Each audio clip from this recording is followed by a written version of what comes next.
Hello and welcome to this PowerPoint where we look at key knowledge point 6 around speciation. Specifically, we're going to be looking at this, evidence of speciation as a consequence of isolation and genetic divergence, including Galapagos finches as an example of allopatric speciation and 𝗟𝗂𝗄𝗎 on Lord Howe Island as an example of sympatric speciation. So when I say the word evolution, we want to make sure we're on the same page here. I'm talking about the change in a species over a long period of time. This is helped by natural selection and genetic drift. They're the main mechanisms behind evolution occurring. It can occur in different patterns. It's not always completely random. Really, it's actually the results, logical results of the effects of certain selection pressures. So it's not completely random. It's not just happening by chance. There's a reason as to why you'd expect to see the changes you do see when it comes to evolution. And that comes down to what selection pressures are present on that population. It's not necessarily considered a perfect process, and not all organisms are ever going to be perfectly adapted to their environment. So that's something to keep in mind. How does evolution occur at? What rate does it occur at? There's a couple of different rates at which you might use to describe it, more so punctuated equilibrium than gradualism. But gradualism is the thinking that it occurs as slow, steady, divergence of lineages. There's no actual bursts of evolution. Even though the fossil record might look that way, it's not really an indication of evolutionary history. It's just an illusion because the fossil record is incomplete. And so evolution appears as bursts due to missing fossils. That's what gradualism thinks. Punctuated equilibrium is saying that those apparent bursts of evolution where suddenly we have all this rapid change with organisms, it's not actually an illusion. It's real.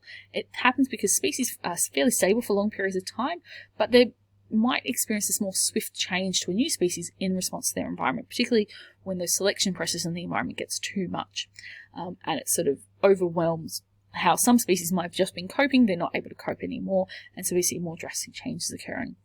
This accepts the idea of transitional fossils, but it says, well, they didn't really exist for very long periods of time, and so they weren't able to be preserved as fossils. That's why they might be missing from the fossil record. So within the scientific community, there's no real consensus clearly on one or the other, and it's thought maybe for certain scenarios it occurs one way and others it occurs the other way, but generally speaking, these are the two main accepted ways of describing the pace of evolution. It's gradualism and punctuated equilibrium. Now, that's not to say this is the type of evolution. Evolution can be categorized as either divergent evolution, convergent evolution, parallel evolution, or co-evolution. And each one means slightly different things. So when we think evolution, often we're thinking of what would be considered divergent evolution, where you have a common ancestor and then that population gets split, different pressures get applied to those new populations, and over time they change so much that they become different species. And that's very much divergent evolution. You have this closely related species become more and more dissimilar over time, so they become more and more different over time. And that's really because you have these differences in these groups of organisms accumulating that it gets to such a point where they've accumulated so many differences that they're now considered different species. And that's because they're living in different environments, they're applying different selective pressures, and so different adaptations get selected for. Over all these different generations, they're going to have those adaptations build up and accumulate eventually. That results in a new species. You might also have heard the term adaptive or adaptation radiation or adaptive radiation. That's just a form of divergent evolution, and that tends to be particularly with the finches. You often see this diagram where you have sort of a common ancestor and then you have so many new variants or species spreading out from that common ancestor that it looks like it's radiating out from a central point. On the other hand, we have convergent evolution, and this is a little bit different, where divergent starts from a common ancestor and becomes more different, spreads away and diverges. Convergent starts from unrelated organisms who are in similar environments, and so they develop sort of similar adaptations in response to the similar pressures, and therefore they become more and more similar in certain features. So sharks and dolphins both live in marine environments, and even though one is considered a fish and the other is considered a mammal, they have a number of similar features. They have that dorsal fin, they have the tail that's got the fins in the same way, they've got those ones on the side, the ventral fins as well, and so they've got very similar structures and shapes. They're very sleek and aerodynamic to go through the water smoothly. But they're not necessarily coming from that same common ancestor like we might think with divergent evolution. And so the reason they look so similar is they've been put in similar environments with similar pressures. And so similar traits have become the more favourable traits. And so you see these similarities appearing within them. We often look at analogous structures as a way of looking for evidence with convergent evolution. And so that's something you can look to, those analogous structures. Parallel evolution is a little bit of a funny one. It's where you have species with common evolutionary heritage, like a common ancestor. They're put in similar environmental demands, and even though they're not actually together and there's no gene flow between them, because they have this common ancestor and they end up with similar selection pressures, you actually see them developing and evolving in very similar patterns, even though there's no interaction between those populations. It's like they know what the other one is doing because they're in the same sort of conditions. And so the fish in Lake Tanganyika, Lake Malawi, and Lake Victoria, you see a number of similarities between the fish in those areas, even though there's no real gene flow between them. And so that's something that's really interesting to look at.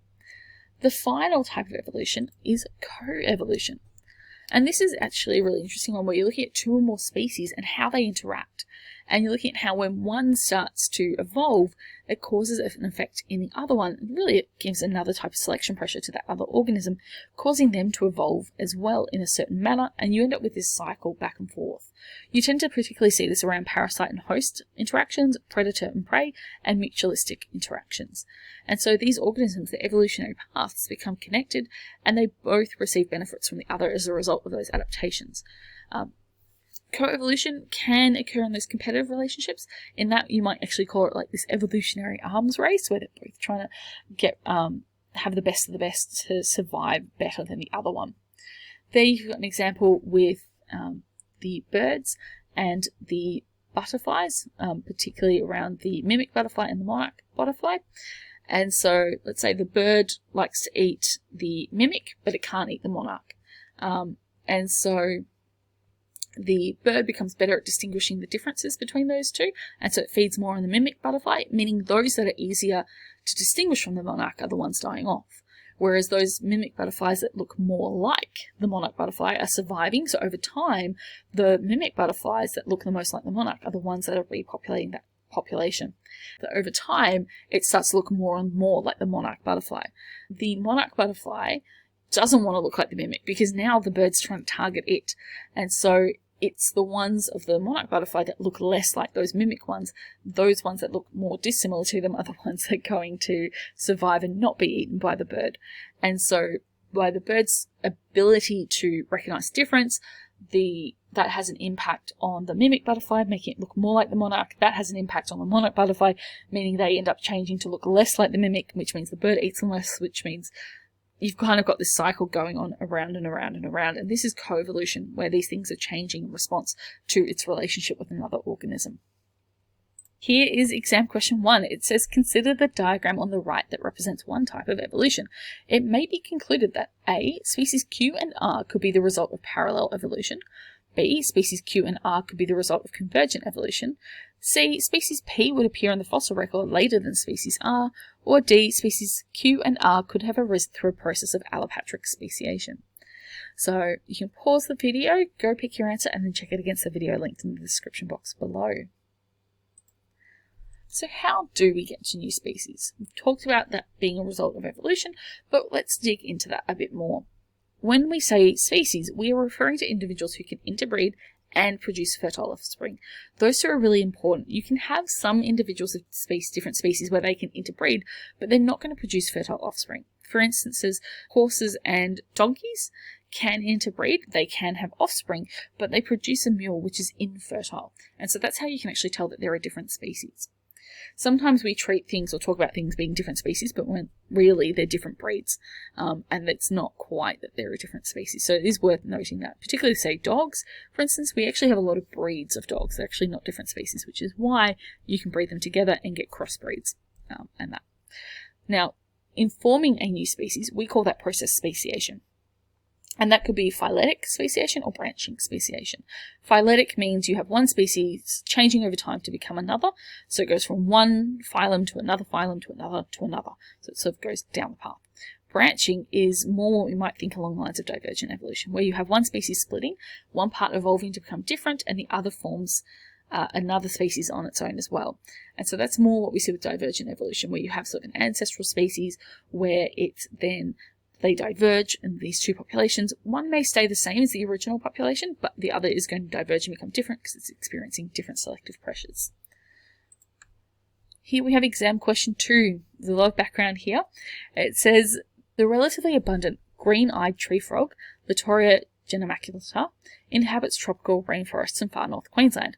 There are two main populations, a north and south population. 𝕃𝕚𝕟𝕚𝕟𝕜𝕤 has a green crescent across its upper eye and a ridge along the back of its limbs. It is mottled colouring can vary from light brown and green to grey with reddish blotches. The critically endangered Kuranda tree frog, 𝕃𝕚𝕟𝕚𝕟𝕜𝕤, is found in very small populations in isolated fragments of wet tropical rainforest near Cairns in Queensland. The two species, 𝕃𝕚𝕟𝕚 and 𝕃𝕚𝕟𝕚𝕟𝕜𝕝, are very similar in appearance, although the male 𝕃𝕚𝕟𝕚𝕝 is larger than the male 𝕃𝕚𝕟𝕚. There is some overlap between the ranges of these three frog groups. The diagram on the right shows the distribution of these frogs. Scientists now believe that the 𝕃𝕚𝕟𝕚 evolved from the 𝕃𝕚𝕟𝕝 about 8,000 years ago. It is proposed that a population of green-eyed tree frogs became isolated due to changing climate conditions. In northern areas where the distributions of the two species overlap, a few hybrid offspring, 1.4% of the population, have been observed resulting from matings between the two species. Biologists wish to establish whether or not the green-eyed and Kuranda tree frogs are in fact distinct species.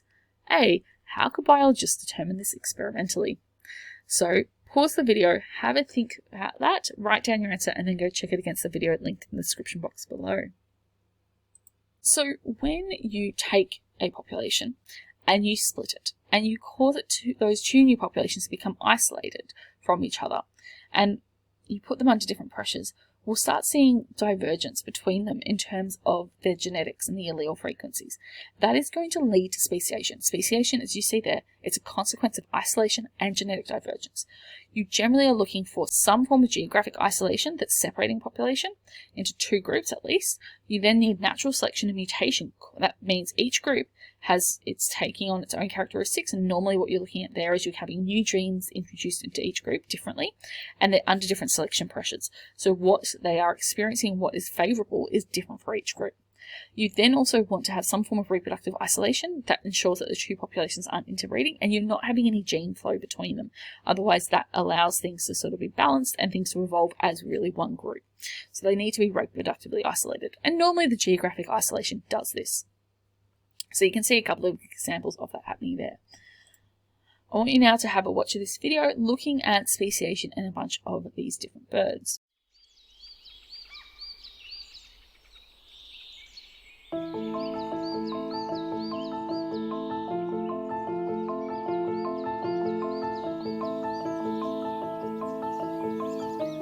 There are almost 10,000 known bird species on the planet. How did they evolve into so many unique forms? Take the birds of paradise, for example, with their dizzying array of colors, shapes, and sizes. From genetic evidence, we know that the ancestor of all 39 species was a plain, crow-like bird. And the process that caused this one species to split into many is called speciation. Before we explain speciation, let's talk about what we mean when we use the word species. According to the classic definition, species are groups of actually or potentially interbreeding natural populations which are reproductively isolated from other groups. Speciation begins when groups become separated in space or become different enough in form and behavior that individuals from one group no longer regularly mate with individuals outside the group. One way for a new species to evolve starts when a few individuals colonize a new area that is outside their native range. Take, for example, a volcanic island that rises out of the sea just off the coast of the mainland. Over millions of years, as the island grows larger and less volcanically active, plants begin to grow, but there are no birds here yet. Then one day, birds from a common species on the mainland are blown over by a storm and start a new population. If these birds move between the island and the mainland only rarely, the conditions for reproductive isolation are set, and the brand new island population is on its way to becoming a new species. Over thousands of generations, the two populations will be shaped by natural and sexual selection into separate forms, each with a unique genetic fingerprint. But at what point are we confident that this island population has really changed enough to become a new species? Well, let's put our definition to the test. If we introduce a female from the mainland species to a potential mate from the island after 200 generations in isolation, about 400 years in bird terms, will they mate? It appears that these two still recognize each other as members of the same species. How about after another 1,000 generations of isolation? Now, the female finds this island male's song a bit strange, but she still chooses to mate with him. What if we fast forward again to 10,000 generations of isolation? This time, the female doesn't even recognize the male song and is completely uninterested. If this female's mating preferences are widespread in the population, we now have two bona fide species, mainland and island. But these kinds of dating matchups don't happen in reality. Here, because our birds avoid flights across the open ocean, island birds do not regularly encounter mainland birds. Because genes from the two populations no longer intermix, genetic differences accumulate, and the two populations become different species. So in practice, scientists classify species separated in space by their genetic differences, not by observing blind dates. But there is another kind of speciation that can occur when a habitat becomes divided and a once widespread bird population becomes fragmented. Imagine that our new island grows larger over time and the volcano develops a central mountain ridge while a valley forms along the eastern coast. Over time, the eastern birds, who have plentiful fruit resources and only need a single parent to successfully raise young, evolve specialized mating systems. Males compete for multiple mates and, to get noticed, evolve fancy plumage and display behaviors. On one side of the valley, the males evolve elaborate head plumes, and on the other, it's the tails that get fancy. At the same time, Western birds are consistently dealing with harsher food conditions and do not evolve a specialized mating system or fancy feathers. Just as before, early in the speciation process when individuals from isolated populations meet, our eastern and western birds readily mate. But as generations pass and the eastern males become fancier, the western females begin to find the eastern male's habits foreign and surprising. But these traits are clearly not deal breakers. Even after 10,000 generations of geographic isolation, some of the western females continue to find the male's displays attractive. At this stage, the eggs she lays aren't viable because the separated populations have evolved too many genetic differences to be compatible. To review, in this kind of speciation, geographic barriers have split the habitat into 3 fragments, and on each, a unique species evolved. What if the southwestern slope erodes into a low peninsula, allowing southeastern birds to mix with the western birds? By this time, their mating systems are completely different, and the two species can't create fertile offspring. Now, related species can coexist, but because they no longer successfully interbreed, there's no going back.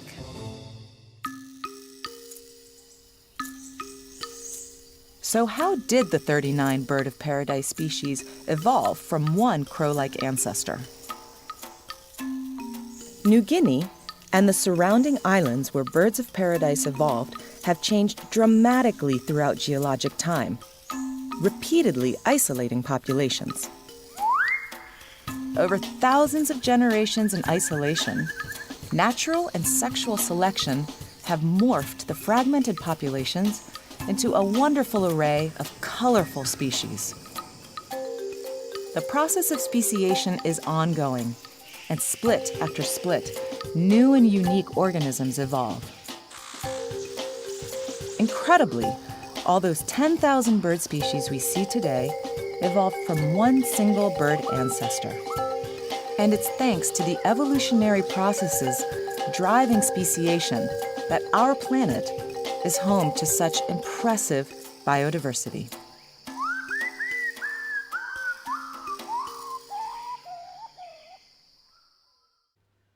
Now, when it comes to speciation, there's a few different terms we can use to describe it, and that just comes down to how did we really isolate things, or how were they separated, and then what's happened from there. There are 4 kinds that we're going to look at: allopatric, sympatric, parapatric, and peripatric.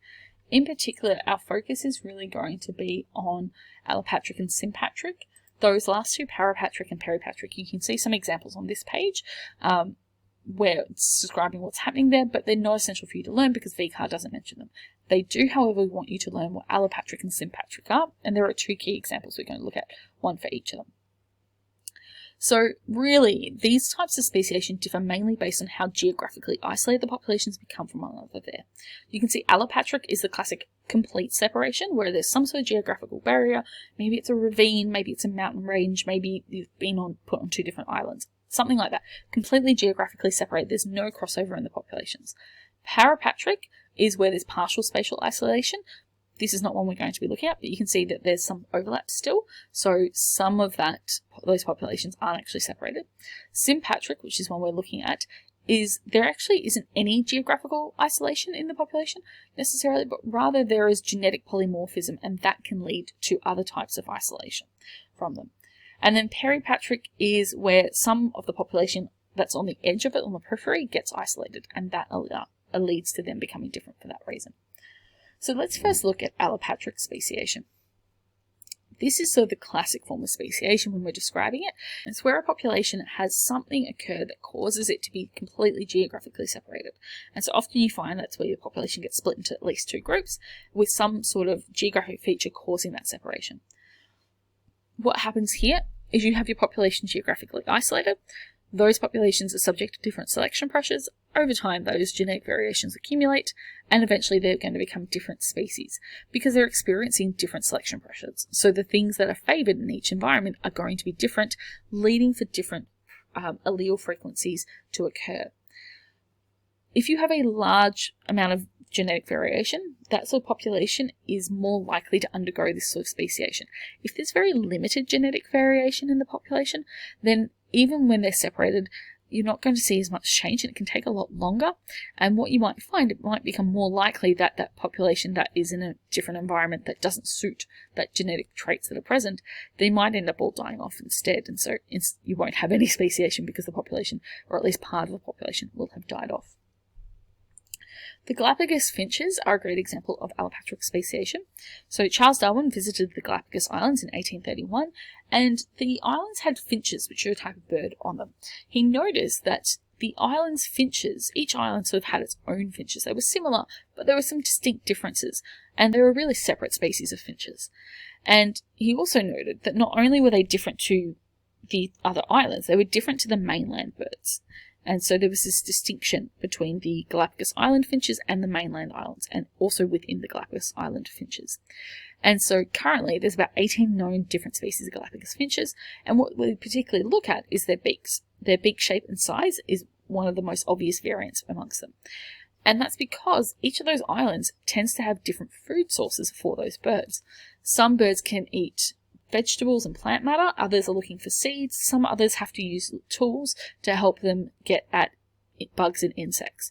Depending on what food source was present, that put different pressures on those finch populations that arrived there, leading to these different selection pressures, leading to different favoured traits, leading to the development of different features and different species on each island. So Galapagos Islands, you can see in the green box there, there's 19 islands. They've each got their very different conditions. There's different selection pressures, there's different wildlife, there's different food sources. So you have these different ecological niches. And so the other side of it is they're geographically separated because there's ocean between them. And so it's unlikely that you're going to have the birds moving easily between them. Thus, gene flow is actually prevented between those populations. So the theory behind how these birds have occurred is that there was some ancestral finch species that was maybe from the mainland that spread throughout the Galapagos Islands. Now, because that distance is so big, it's thought that maybe there was certain winds that occurred that helped carry the birds a lot further than they would normally be able to travel. And so when the winds died down, those birds couldn't get back to the mainland, or they couldn't get to other islands because the distances were now too great. They just didn't have that supporting wind to help them move. That's one thought behind how that occurred. But we are looking at them saying, okay, we've had these mainland finches, they've now spread to these islands, they're not moving between them. And the islands actually have different food sources. So the populations that are now on each of these islands are trying to get the food that's present, and then they're starting to try and compete for that food that's present. And so because the different food sources favour different beak shapes, depending on the food source, there will be different beak shapes that are favoured on each island. Those with the more favoured beak shapes are going to do better at getting food and surviving and having babies, thus passing on their genetic information. Over time, that means that type of food is going to select for a different beak shape for each island. And so eventually you'll see significant changes, not just in beak shape, but in other things potentially as well. But that change will be significant enough that each population will actually become a new species and is not going to be able to interbreed to produce fertile offspring with each other. You'll probably find that they're similar enough that they can interbreed, but it's the producing fertile offspring that they're unlikely to still be able to do. And so that is how you can see allopatric speciation at work with the Galapagos Island finches. You have this finch species that is spread throughout. They're geographically separated by being on different islands. Each island has different food sources, creating different selective pressures, and over time that leads to the selection of different beak shapes, eventually leading to different species of finches on each island. So here is exam question 3. It says many species of octopus can be found in the oceans surrounding Australia and New Zealand. Populations of octopus can be found on both the east and west coasts of Australia and on the north coast of New Zealand. The distribution of the populations is shown shaded on the map on the right. Scientists investigated whether the octopus populations on Australia's east coast are a separate species from the populations on the west coast. After analysing both molecular and morphological results, the scientists concluded that all populations share a distant common ancestor. They also concluded that the populations of octopus on the east coast of Australia are a distinct species from the populations of octopus on the west coast of Australia. A. Describe the process that may have led to the formation of two distinct species of octopuses from the distant common ancestor. And then the scientists also compared the population of East Australian octopus with the populations of the New Zealand octopus. No significant genetic differences between these populations of the New Zealand octopus and East Australian octopus were found. It is known that young octopi can be carried long distances by water currents. Occasionally, adult octopi have been seen on pieces of floating wood. B. Give 2 reasons that may account for the lack of genetic diversity between the populations. So you can pause the video, write down your answers, and check it against the video linked in the description box below. So now, having looked at allopatric speciation, this leads us to our other type that we're going to look at, sympatric speciation. This is a really interesting form of speciation because there's no geographical separation in this case. Allopatric speciation requires complete geographical separation. Sympatric speciation actually has no geographical separation. What you need to have here is a population where you have a variety of phenotypes present, lots of different possible phenotypes. But the different phenotypes are impacted differently by different selection pressures. And over time, what you'll see is it causes individuals with certain phenotypes to diverge from others and form a new species. So it's not necessarily that the phenotypes are not helping them survive, just something is happening where it's starting to cause differences in how they're impacted, and therefore cause differences in how they're likely to evolve. So that will lead to certain phenotypes going one way and others going a different way, and that can lead to 2 new species being formed. There's also a couple of other ways it can occur. Genetic abnormalities like polyploidy or through sexual selection can also lead to sympatric speciation. polyploidy is more likely for this to occur in plants than it is to animals, because it's more commonly something we see in plants than animals. In animals, it tends to be quite problematic, and often the animal dies if polyploidy occurs, whereas less so necessarily in plants. So the Hawea palms on Lord Howe Island are an example of sympatric speciation. So Lord Howe Island, it's off the east coast of Australia. It's home to lots of species of palms, but the Hawea forstierana and the Hawea 𝕃𝕚𝕟𝕤𝕤 exhibit sympatric speciation. So these are the two we're particularly interested in. They're spread throughout the island. They seem to have a common ancestor, but yet they've evolved into two different species. And so what it looks like is it's actually the pH of the soil that's been the selection pressure. Based on their distribution, that seems to be the difference we see with them, where there is a difference in the pH in certain areas. And so even though they're all around each other because they're planted in soils of different pHs, that has impacted each of these plants differently, and being the catalyst there for speciation. So Lord Howe Island, bit of background, it's a volcanic island and has two main soil types. You've got volcanic soil and calcareous soil, or calcareous soil. The volcanic soil is higher in nutrients that are required for plant growth, whereas the other soil is much more alkaline and it's more sandy. So it's got a lot less nutrients required for plant growth. What happens is that depending on the type of soil they grow in, it actually ends up having an impact on when they flower. And so the Hawea 𝕃𝕚𝕟𝕤𝕤 was spread all over the island. Some plants were sown in the more acidic to neutral pH soil, while others were found in the more alkaline pH soil, the other type of soil. Those in the acidic or neutral soil grow as normal. They don't experience any differences, but those in the alkaline soil, that alkaline soil starts to have an impact on how they do things physiologically. And specifically between these two types of palms, what you see is they flower at different times. And if they flower at different times, they're not able to reproduce with each other because they're not flowering and procreating essentially at the same time. And so they become reproductively isolated from each other. And what that means is even though they're not geographically separated, they're reproductively isolated, meaning they're only going to pass on their genetic information within those small groups that are flowering at the same time. And so you end up with the original population of Hawea 𝕃𝕚𝕟𝕤𝕤. Those are in the normal soil. They're able to keep flowering when they normally flower. And so they grow as normal, nothing really changes there.